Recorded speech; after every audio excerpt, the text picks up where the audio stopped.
Assalamualaikum warahmatullahi wabarakatuh dan salam sejahtera. Alhamdulillahirabbil alamin wassalatu wassalamu ala asyrafil anbiya'i wal mursalin wa ala alihi wa sahbihi ajma'in. Subhanaka la ilma lana illa ma 'allamtana innaka antal alimul hakim. Rabbi shrah li sadri wa yassir li amri wahlul 'uqdatam min lisani yafqahu qawli. Pertama sekali saya ingin mengucapkan selamat berpuasa kepada pelajar-pelajar yang beragama Islam. Mudah-mudahan puasa kita pada tahun ini akan lebih baik berbanding dengan tahun-tahun yang telah lepas. Dan para pelajar yang dihormati sekalian, anda bersama-sama dengan saya, Dr. Muhammad Asmadi bin Yaakob, dalam kuliah masa untuk subjek CTU 554, penghayatan etika dan peradaban.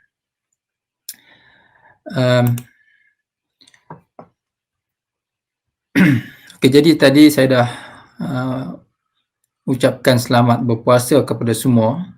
Cuma sempena bulan puasa lah, khusus kepada pelajar-pelajar yang beragama Islam. Okay, sekejap lah saya.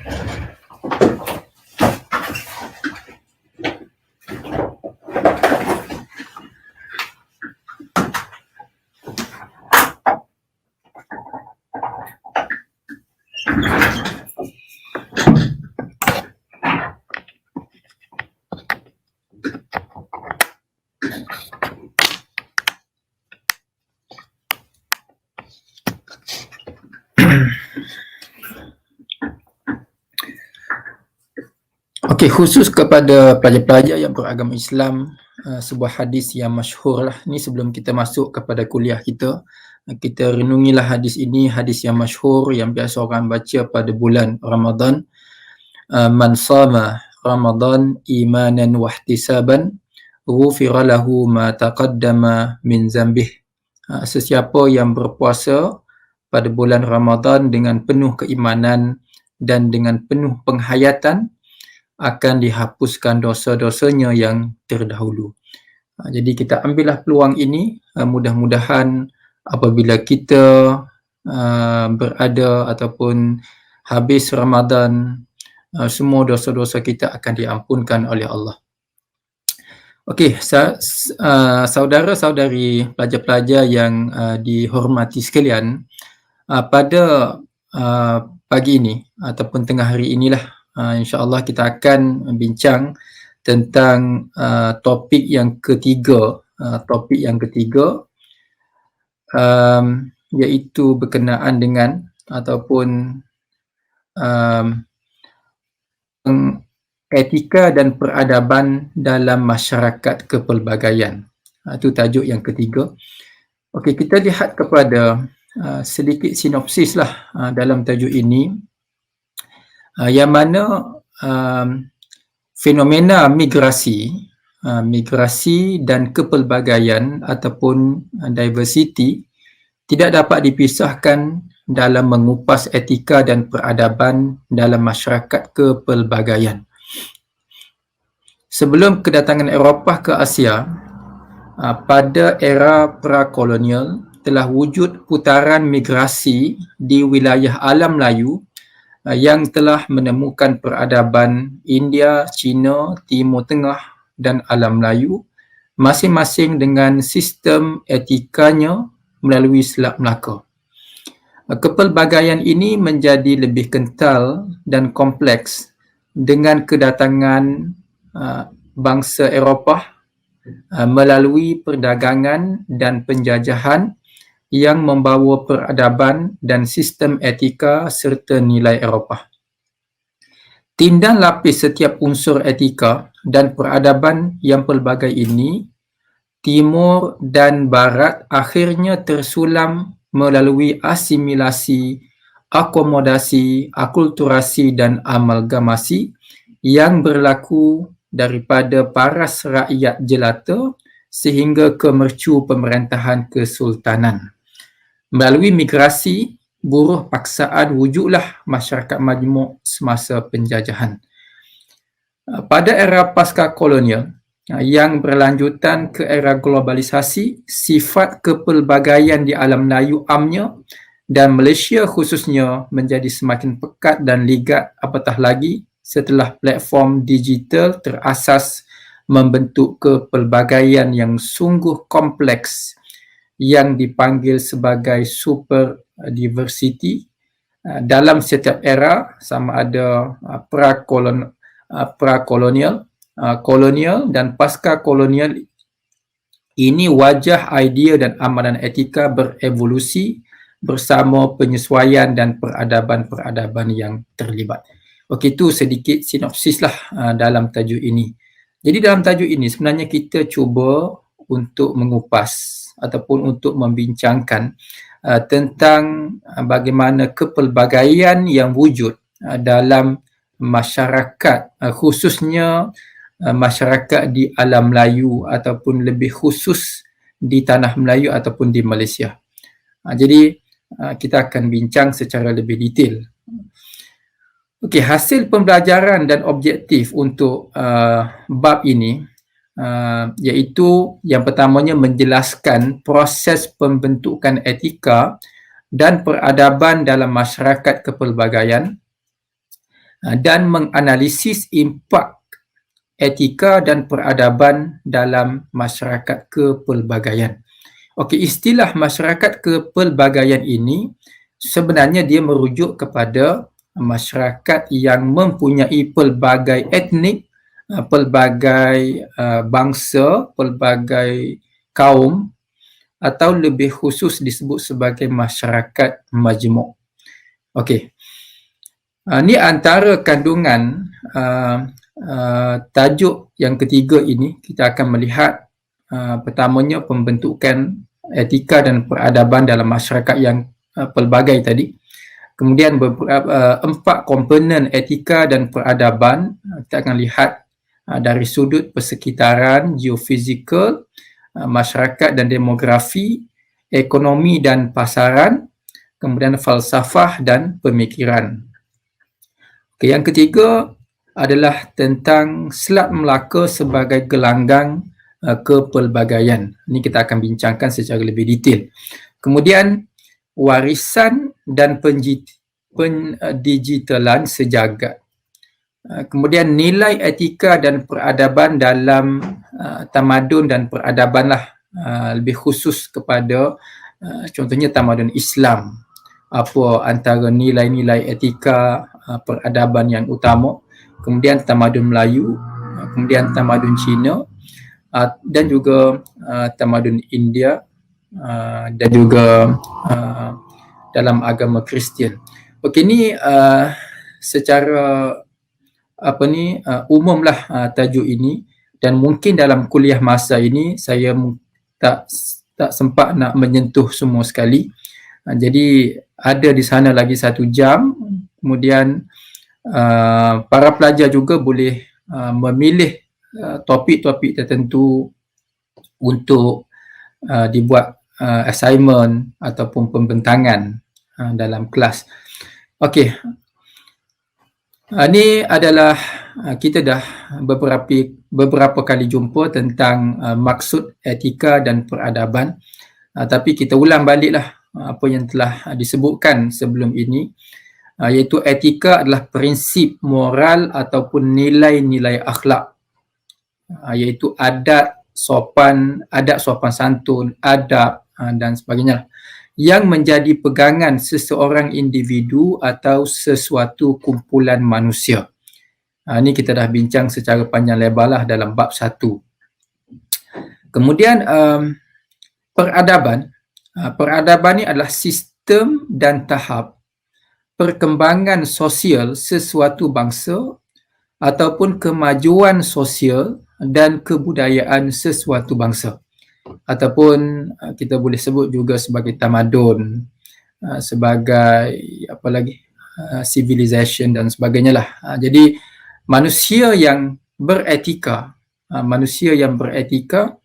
sebenarnya lahir daripada peradaban yang tinggi ataupun peradaban lah.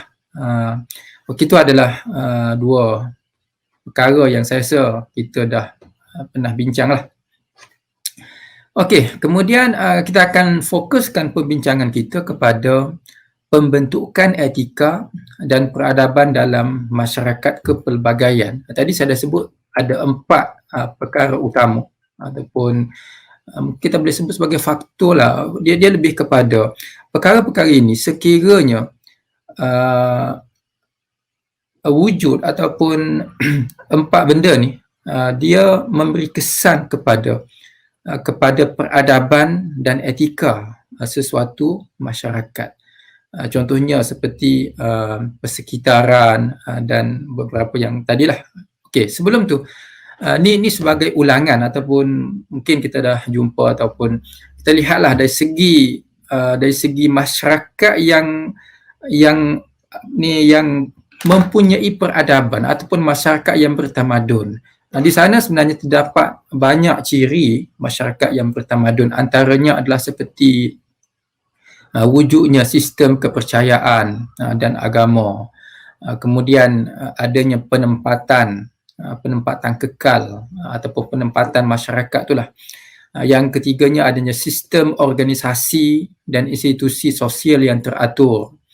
Yang keempat, sistem perundangan yang teratur dan sistem nilai serta moral.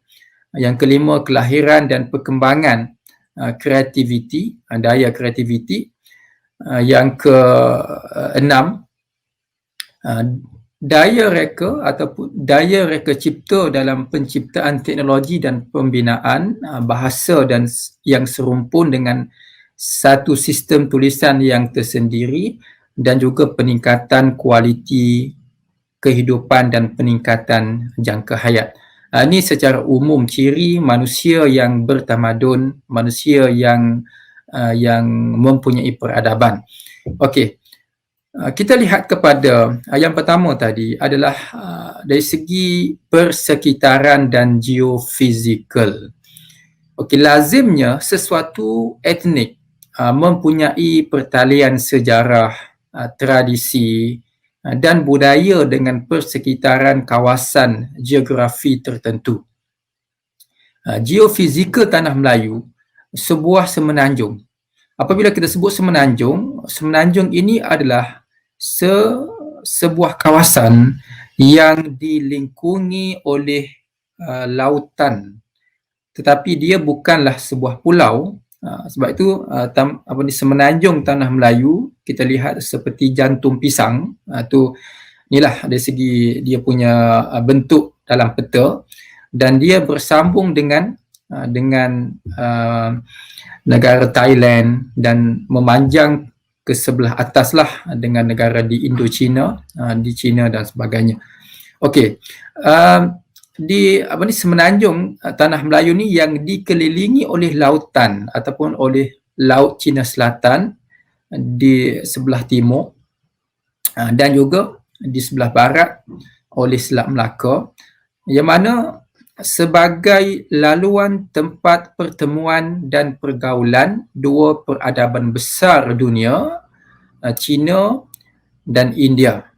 Dan ada kalau zaman dahulu kawasan di semenanjung tanah Melayu ini ataupun lebih khusus di Selat Melaka lah, dia menjadi satu kawasan yang selalu didatangi oleh penduduk daripada tamadun-tamadun yang lain, khususnya daripada tamadun Cina, daripada tamadun India, dan juga daripada tamadun-tamadun lain, Arab dan sebagainya, daripada Timur Tengah dan sebagainya. Okey. Sumber dan produk pertanian dari alam Melayu menjadi asas perdagangan dengan peradaban lain. Jadi tamadun kita ataupun peradaban alam Melayu dia boleh berkembang dengan pesat, dia boleh membangun ataupun dia dapat tumbuh dan berkembang, antara faktornya adalah faktor perdagangan ataupun faktor negara kita kaya dengan pelbagai sumber, sumber pertanian dan juga sumber-sumber yang lain lah, galian dan sebagainya. Peradaban Malaysia adalah penyulaman peradaban majmuk dunia melalui difusi budaya. Jadi peradaban Malaysia pada hari ini, dia adalah lahir daripada peradaban Melayu yang tadi, yang didatangi ataupun yang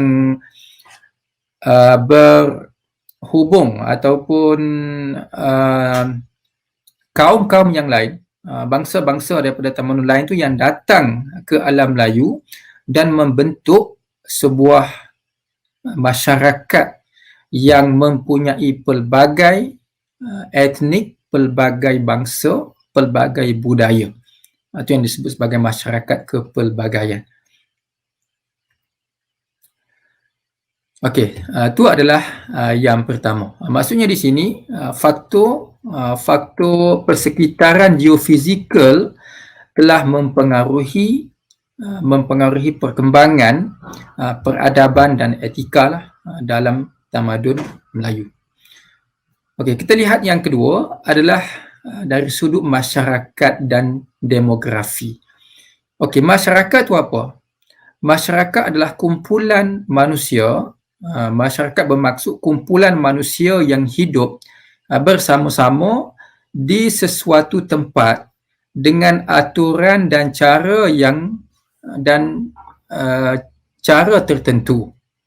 Dan masyarakat ni mempunyai banyak ciri lah, seperti berkelompok, berbudaya, mengalami perubahan dan sebagainya lah.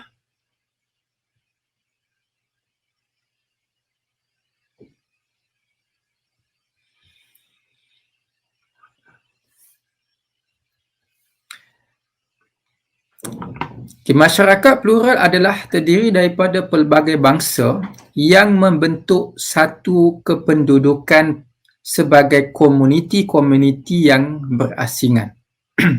Di Malaysia terdapat 3 etnik utama. Ini kita selalu dah ulang, Melayu, Cina dan India. Manakala di Sabah dan Sarawak seperti Kadazan Dusun, Bajau, Murut, Iban dan sebagainya lah.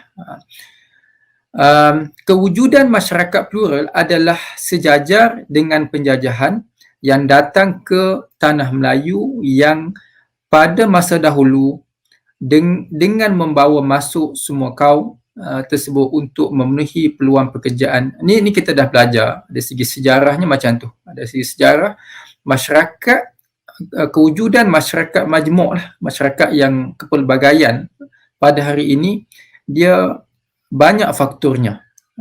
Antaranya faktor yang tadilah, faktor penjajahan dan juga faktor sebelum daripada penjajahan. Okey, kalau kita lihat kepada garis masa, ni kita dah bincang dah pada minggu lepas, iaitu zaman Kesultanan Melayu Melaka, kemudian zaman penjajahan Belanda, penjajahan Portugis, Belanda, British, Jepun dan negara kita merdeka. Jadi kewujudan masyarakat majmuk pada hari ini, dia melalui satu sejarah yang panjang, dan di sana terdapat banyak faktor lah, banyak faktor kedatangan bangsa-bangsa lain ke alam Melayu ataupun ke tanah Melayu ataupun sekarang ni ke Malaysia. Okey, dari kemajmukan ke kepelbagaian. Okey, istilah masyarakat majmuk digunakan untuk merujuk kepada masyarakat pelbagai etnik di tanah Melayu selepas kehadiran penjajah yang membawa masuk pendatang daripada China dan India pada masa itulah untuk kepentingan ekonomi. Jadi budaya majmuk yang wujud di alam Melayu merupakan hasil pertemuan dan pertembungan budaya besar dunia yang melahirkan fenomena sosial di alam Melayu. Jadi budaya majmuk, budaya masyarakat majmuk yang lahir, yang wujud di alam Melayu ini dia melalui proses-proses seperti yang saya sebutkan tadi. Dan di sana ada dua istilah yang saya rasa awak kena fahamlah, kena jelas. Yang pertama adalah peradaban majmuk. Okey, peradaban majmuk ini bercirikan semula jadi, tanpa paksaan dan fleksibel. Itu yang disebut sebagai peradaban majmuk. Maksudnya orang datang ke alam Melayu ini, ke tanah Melayu secara alamiah, secara semula jadi, dan mereka tidak dipaksa oleh mana-mana pihak, tidak diambil bekerja oleh mana-mana pihak. Mereka datang untuk berniaga contohnya, ataupun datang untuk mencari kehidupan yang lebih baik daripada tempat mereka.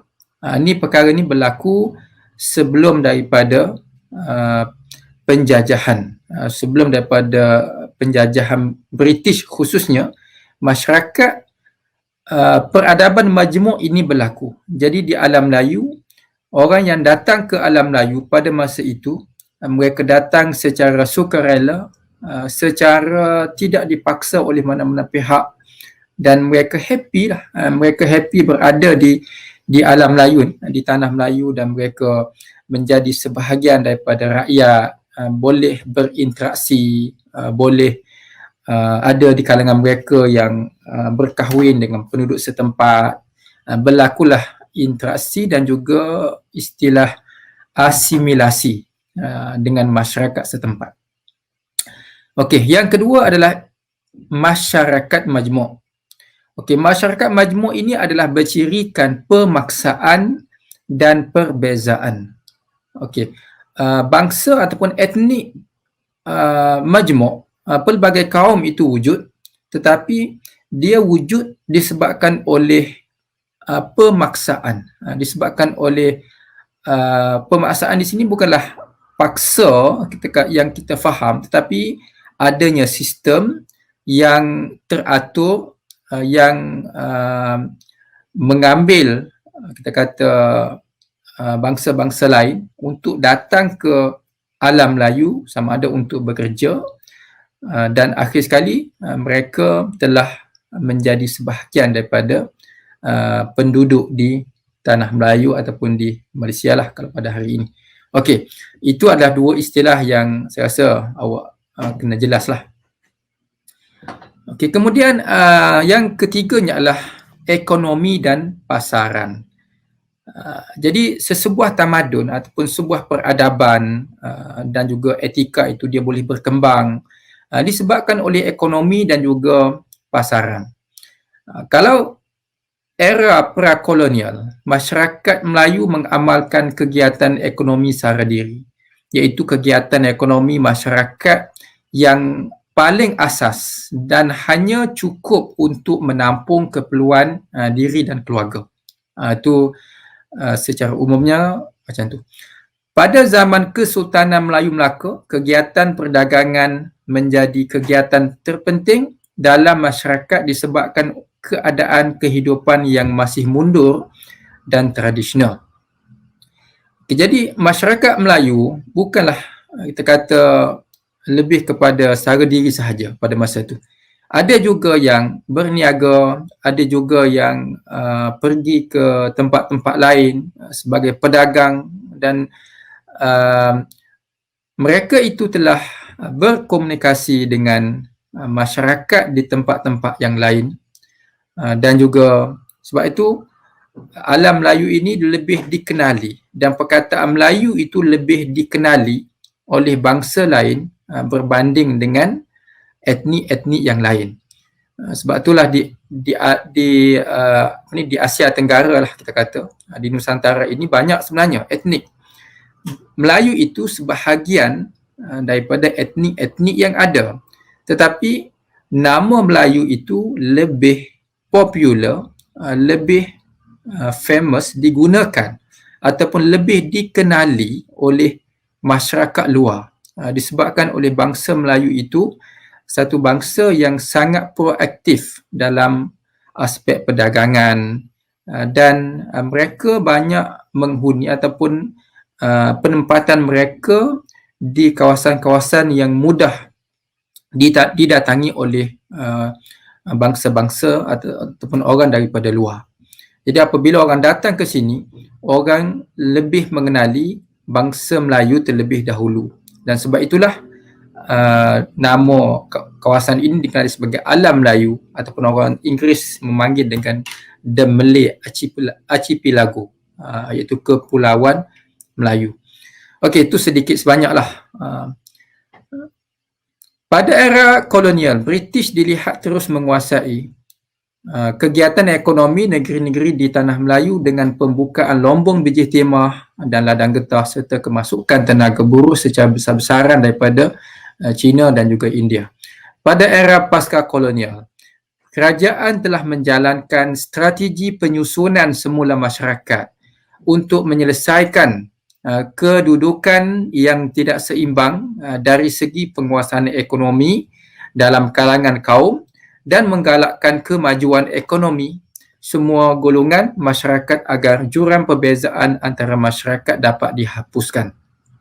Jadi pada zaman penjajahan kita dapati kewujudan layanan yang tidak sama antara orang Melayu dan juga bangsa-bangsa yang lain. Jadi kesannya ataupun dasar pecah dan perintah ini telah memberi kesan yang besarlah kepada masyarakat, khususnya jurang perbezaan antara masyarakat. Jadi setelah daripada kemerdekaan, maka kerajaan cuba untuk menyusun semula masyarakat, khususnya selepas daripada peristiwa 13 Mei, maka terdapat beberapa pendekatan dasar-dasar yang telah digubal oleh kerajaan, contohnya seperti dasar ekonomi baru DEB dan juga beberapa dasar yang lain untuk menyatu padukan rakyat dari sudut sosial dan juga dari sudut ekonomi. Okey, ini sedikit sebanyaklah tentang sasaran dan objektif DEB. Okay, kemudian yang keempatnya adalah dari sudut falsafah dan juga pemikiran. Jadi masyarakat yang bertamadun, masyarakat yang mempunyai peradaban yang tinggi adalah masyarakat yang maju juga dari segi falsafah dan juga pemikiran. Perspektif ini berpandangan matlamat telah pun ditentukan dan ditetapkan. Ibn Khaldun berpendapat ilmu perlu diintegrasikan, ilmu agama dan juga ilmu alat. Okay, jadi dalam kita melihat dari segi falsafah dan pemikiran, kita dapat tengok perkembangan peradaban Melayu ini sejak daripada dahulu sebenarnya dia dari segi falsafah dan pemikirannya dia bukanlah sebuah tamadun, bukanlah sebuah peradaban yang sangat lemah. Bahkan tamadun Melayu, peradaban Melayu sebenarnya mempunyai banyak tokoh-tokoh intelektual, banyak tokoh-tokoh pemikir yang telah membangunkan tamadun kita, telah membangunkan tamadun dan peradaban Melayu. Nama-nama seperti Hamzah Fansuri, Samsudin As-Sumatrani, Syekh Daud Al-Fatani dan banyak lagi sebenarnya adalah tokoh-tokoh yang telah menyumbangkan pemikiran, telah menyumbangkan idea, khususnya selepas daripada kedatangan Islam lah. Dan kita dapati juga dari sudut penulisan di alam Melayu ini pun sebenarnya agak banyak. Contohnya kewujudan kitab-kitab, manuskrip, kalau zaman Melaka dahulu, manuskrip yang bertulisan Jawi, yang mana ini sebenarnya merupakan satu bukti yang menunjukkan bahawasanya bangsa Melayu bukanlah satu bangsa yang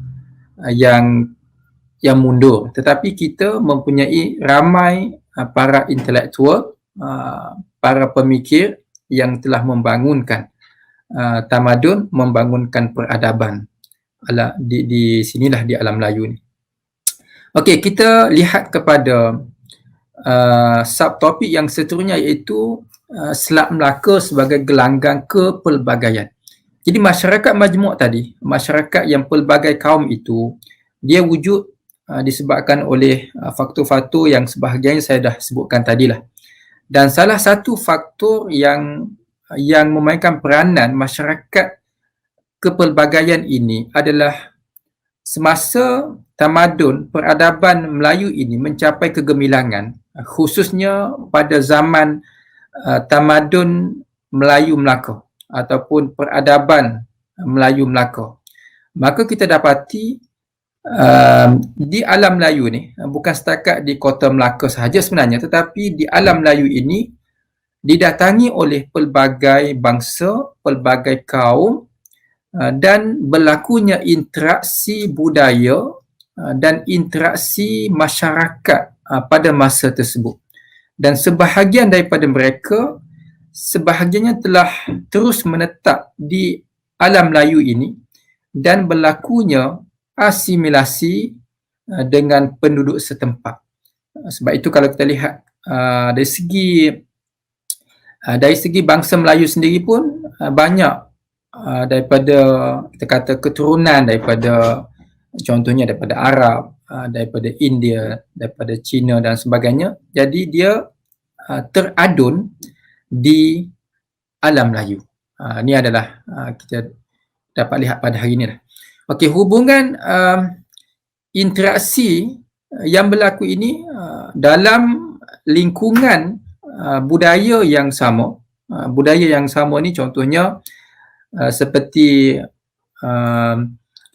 sahabat-sahabat kita kalau di alam Melayu ni ada di Indonesia, di Sumatera, di Jawa, di Kalimantan dan sebagainya, yang datang ke tanah Melayu ini dan mereka telah berasimilasi, telah berada pada dalam masyarakat dan juga menjadi sebahagian daripada masyarakat di tanah Melayu. Itu hubungan dalam satu budaya.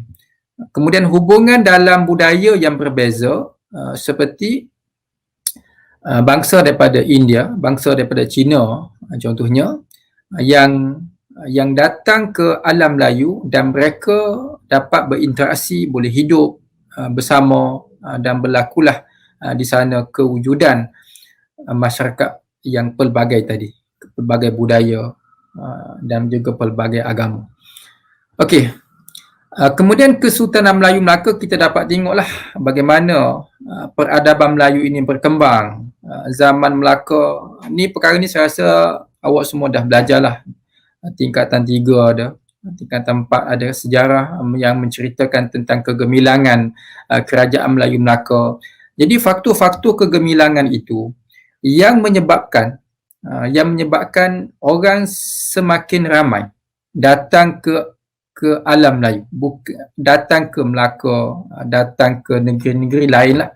Bukan setakat di Melaka sahaja, bahkan di tempat-tempat lain di alam Melayu.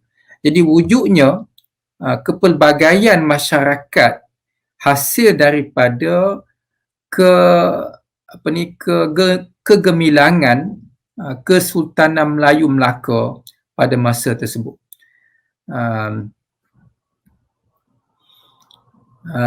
Kemudian tu kita kata masyarakat yang ini dalam seperti kata peradaban majmuk. Okey, kemudian kita lihat yang keduanya adalah masyarakat majmuk pula. Tadi peradaban majmuk, ni masyarakat majmuk. Masyarakat majmuk ni dia lebih khusus apabila kedatangan penjajahan ke alam Melayu. Yang mana kita pun dah belajarlah dari segi penjajahan. Kita pun pada minggu lepas pun saya dah sebut tentang penjajahan Portugis, Belanda. Dan cuma yang lebih kesan yang besar, saya nak ulang baliklah, kesan yang besar dari sudut masyarakatnya adalah dengan penjajahan British. Kalau penjajahan Portugis tu kesannya taklah besar sangat, tapi ada kewujudan masyarakat Serani di Melaka. Kalau penjajahan Belanda, saya rasa tidaklah mempunyai kesan yang besar di sudut sosial di tanah Melayu ni. Kesan dia lebih kepada di negara Indonesia ataupun di Jawa dan juga di Sumatera. Kita di alam Melayu ni mungkin tidak nampak sangatlah. Cuma kesan-kesan dari segi bangunan, dari segi fizikal tu ada di tempat-tempat yang tertentu. Kalau penjajahan British, sebagaimana yang saya dah jelaskan pada minggu lepas lah, dari sudut sosialnya, kewujudan masyarakat tu dia semakin bertambah, rakyat semakin bertambah dengan dasar yang dilaksanakan oleh British mengambil buruh daripada China dan India dan mewujudkan sebuah masyarakat majmuk di alam Melayu. Okey, ni saya tak nak ulang balik lah. Kemudian kita lihat kepada pada hari ini. Pada hari ini adalah zaman digital, zaman internet, zaman globalisasi, teknologi maklumat dan media digital yang dikuasai oleh Barat adalah satu cabaran kepada seluruh peradaban manusia. Bukan setakat di negara kita, bukan setakat peradaban Melayu, tetapi peradaban di seluruh dunia juga terkesan dengan teknologi maklumat. Yang mana secara tidak langsung ia telah mempengaruhi nilai dan etika masyarakat kepelbagaian. Aspek media, sama ada media elektronik atau media cetak, memainkan peranan penting secara langsung atau tidak langsung dalam proses membina kesepaduan antara etnik melalui peresapan ke dalam amalan dan gaya hidup masyarakat Malaysia. Ini semua kita tahulah. Budaya Barat telah mempengaruhi perkembangan teknologi dan komunikasi dan menyerap masuk dalam masyarakat, dalam kehidupan peradaban bukan Barat melalui bentuk penjajahan pemikiran dan budaya yang disebut sebagai penjajahan baru yang berlaku pada hari ini, bukan dari segi penjajahan fizikal seperti mana dahulu, tetapi lebih kepada penjajahan, kalau dalam istilah bahasa Arab dipanggil ghazwatul fikri, penjajahan pemikiran, penjajahan budaya, etika dan sebagainya lah. Okey, itu sedikitlah, mungkin boleh dikembangkanlah perkara ini dalam kelas tutorial dan juga boleh dikembangkan dalam pembentangan assignment. Kemudian kita lihat kepada nilai etika dan peradaban dalam tamadun Islam. Kita fokus kepada beberapa tamadun. Yang pertamanya dalam tamadun Islam terlebih dahululah, sebab negara kita pun sebahagian besar ataupun majoritinya beragama Islam, maka kita melihat dari sudut agama Islam bagaimana nilai-nilai etika yang utama yang ada dalam tamadun Islam. Antaranya seperti ini istilah-istilah yang adalah kita boleh sebut sebagai asy-syaja'ah.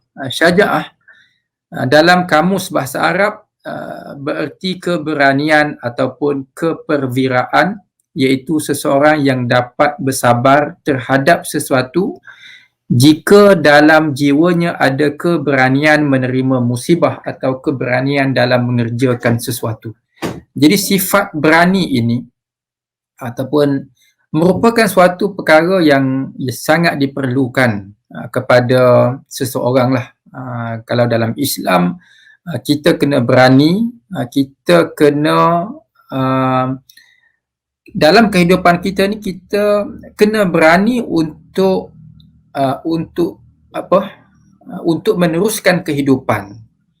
Itu satu nilai etika yang sangat dituntut ataupun dalam Islam yang sangat-sangat baiklah. Berani membenarkan yang benar dan berani mengingatkan yang salah. Berani untuk kita menyatakan kebenaran. dan berani untuk kita menyedarkan pihak-pihak yang salah. Itu juga memerlukan satu bentuk keberanian. Berani untuk membela hak milik, hak kita. Sebagai contohnya, ada orang menzalimi kita, maka kita kena berani untuk mempertahankan hak kita, jiwa, raga dan sebagainya.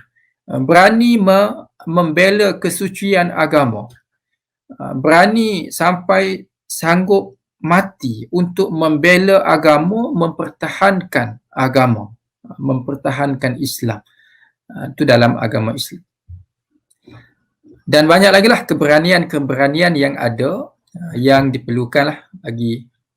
Kemudian yang kedua adalah antara etika yang dalam tamadun Islam, nilai etika dalam tamadun Islam seperti hikmah. Hikmah tu bermakna adil dalam memutuskan sesuatu. Dalam kitab Mafhum Al-Hikmah, Dr. Saleh Ibnu Abdullah Ibnu Humaid menjelaskan, hikmah ialah orang yang dapat mengawal dirinya dari akhlak yang buruk dan juga mazmumah. Jadi orang yang ada hikmah, orang yang berakhlak, beretika dengan etika yang baik, berakhlak dengan akhlak yang baik, dan dia tidak melakukan perkara-perkara yang buruk. Ini salah satu aspek. Antara nilai yang ada dalam hikmah seperti mengetahui kebenaran dan mengamalkannya, menghalangi kezaliman, nasihat dan peringatan, kemampuan akal memahami hukum-hukum syariah, meletakkan sesuatu pada tempat yang semestinya dan mengerjakan apa yang semestinya dikerjakan. Okay, nilai yang ketiga adalah nilai adil ataupun nilai keadilan. Nilai keadilan ini, adil itu maknanya meletakkan sesuatu pada tempatnya. Itu adalah definisi adil di dalam agama Islam. Adil bukan bermakna sama banyak. Sama banyak tu tak semestinya adil. Tetapi kita meletakkan sesuatu pada tempatnya, itulah yang dinamakan adil. Oleh itu, nilai keadilan bermaksud bertindak atas dasar kebenaran, bukan mengikuti kehendak hawa nafsu. Dalam Al-Quran banyaklah ayat-ayat yang meminta umat Islam supaya berlaku adil, supaya melaksanakan keadilan di dalam kehidupan, dalam pemerintahan. Contohnya seperti ayat ni lah. Jadi saya tak bacalah ayat ni, masa kita pun dah semakin hampir. Kemudian yang keempatnya adalah nilai iffah. Iffah tu bermaksud menjauhkan diri daripada hal-hal yang tidak baik. Juga bermaksud kesucian tubuh. Secara terminologi ataupun secara istilahilah, secara istilahnya, iffah adalah memelihara kehormatan diri dari segala hal yang akan merendahkan, merosakkan dan menjatuhkan maruah diri seseorang. Jadi kita ada maruah diri kita, ada harga diri kita, yang mana kita kena jaga sungguh-sungguh. Jaga daripada tercemar, daripada orang mencemarkan kehormatan kita. Jadi itu adalah sifat iffah. Dan iffah juga bermaksud sebagai usaha untuk memelihara kesucian diri dari segala tuduhan, fitnah, dan juga memelihara kehormatan. Jadi itu adalah satu bentuk iffah. Kita nak mensucikan ataupun kita nak jaga diri kita daripada fitnah, daripada segala tuduhan-tuduhan yang tidak betul. Jadi itu adalah iffah. Okey, kemudian seterusnya adalah al-hurriyah. Al-hurriyah ni adalah kebebasan. Al-hurriyah, kebebasan, di mana Islam memberikan pengiktirafan terhadap kebebasan dan manusia memiliki yang manusia miliki sejak ia dilahirkan. Jadi dalam agama Islam tu sangat mementingkan kebebasan. Kebebasan, tetapi kebebasan di dalam agama Islam dia bukanlah kebebasan yang mutlak. Dia bukanlah boleh bebas sebebasnya. Jadi dalam agama Islam, bebas ni ada batasan dan dia mestilah dengan berpandukan kepada fitrah manusia. Fitrah manusia yang ditentukan oleh Allah Subhanahu Wa Taala, yang ada dalam Al-Quran, dalam sunnah. Jadi kita berlandaskan kepada perkara-perkara tersebut. Bukanlah bebas itu boleh melakukan apa sahaja. Dan dalam Islam juga, Islam sebenarnya tidak menggalakkan, bukan tidak menggalakkan, Islam seboleh-bolehnya ingin membebaskan manusia daripada perhambaan. Walaupun dalam zaman Islam kita dapati adanya hamba, sistem hamba, tetapi sistem perhambaan itu sedikit demi sedikit telah dimansuhkan di dalam agama Islam. Kerana ada di dalam Islam tu ada hukuman-hukuman tertentu sekiranya ada kesalahan-kesalahan tertentu yang dilakukan oleh umat Islam. Antara kafarahnya adalah membebaskan hamba. Jadi sedikit sebanyak akhirnya dalam agama Islam ni tidak ada sistem perhambaan. Jadi manusia itu adalah Islam nak supaya boleh hidup secara bebas. Tidak hidup sebagai seorang hamba yang dikuasai oleh orang lain. Okay, kemudian hurriyah tu dia adalah bentuk-bentuknya seperti kebebasan beragama, kebebasan berfikir, kebebasan bersuara, kebebasan memiliki dan mencari harta, kebebasan untuk menuntut ilmu, kebebasan untuk bergerak dan sebagainya. Jadi dalam kebebasan ini, dalam macam yang saya sebutkan tadilah, kebebasan itu ada batasan. Saya ingin mengambil satu contoh di sini. Bagaimana batasan di dalam kebebasan.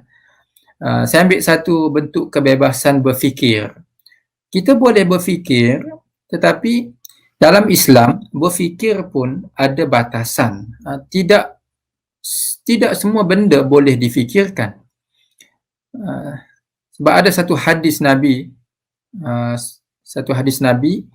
menyebut tafakkaru fi khalqillah wala tafakkaru fi zatillah atau kama qala. Berfikirlah pada tentang makhluk-makhluk Allah, fi khalqillah wala tafakkaru fi zatillah, dan jangan kamu berfikir tentang zat Allah. Kejadian Allah, makhluk-makhluk Allah ni kita boleh fikir. Maknanya sana ruang yang cukup luas yang Allah berikan untuk kita mengkaji, untuk kita meneraka, untuk kita meneliti, untuk kita menulis tentang makhluk-makhluk. Makhluk ni banyaklah. Diri kita boleh kaji. Haiwan, tumbuhan, apalagi alam sekitar dan sebagainya lah. Sebab tu banyak kita dapati rencana ataupun National Geographic dan sebagainya lah yang mengkaji tentang haiwan, alam sekitar dan sebagainya. Jadi untuk kita boleh, tidak ada masalah untuk kita berfikir, mengkaji tentang kejadian-kejadian Allah. Tetapi dalam hadis itu dilarang kita mengkaji tentang zat Allah. Zat Allah ni kita tak boleh nak fikir. Allah Maha Besar, kita nak gambarkan besar Allah tu dengan sesuatu, tak boleh.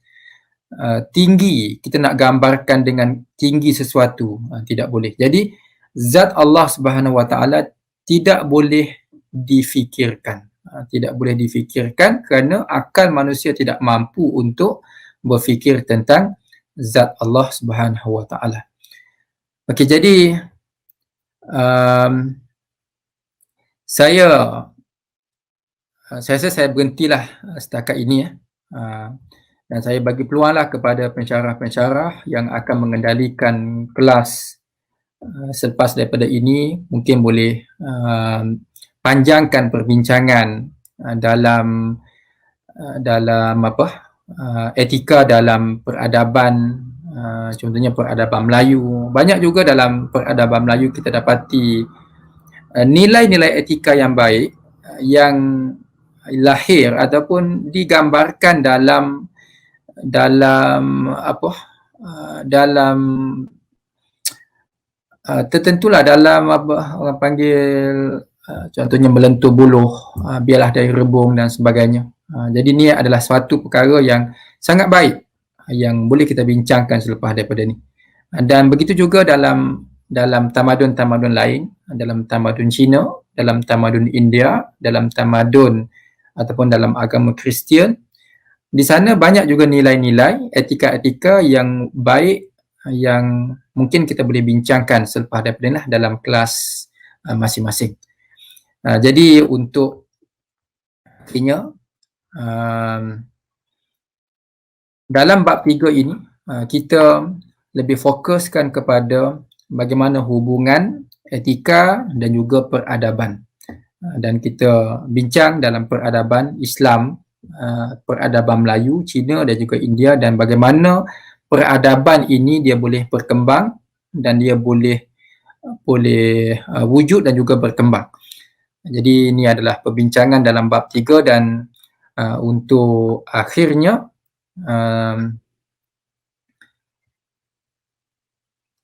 saya nak tengok kepada komen-komen lah kalau ada.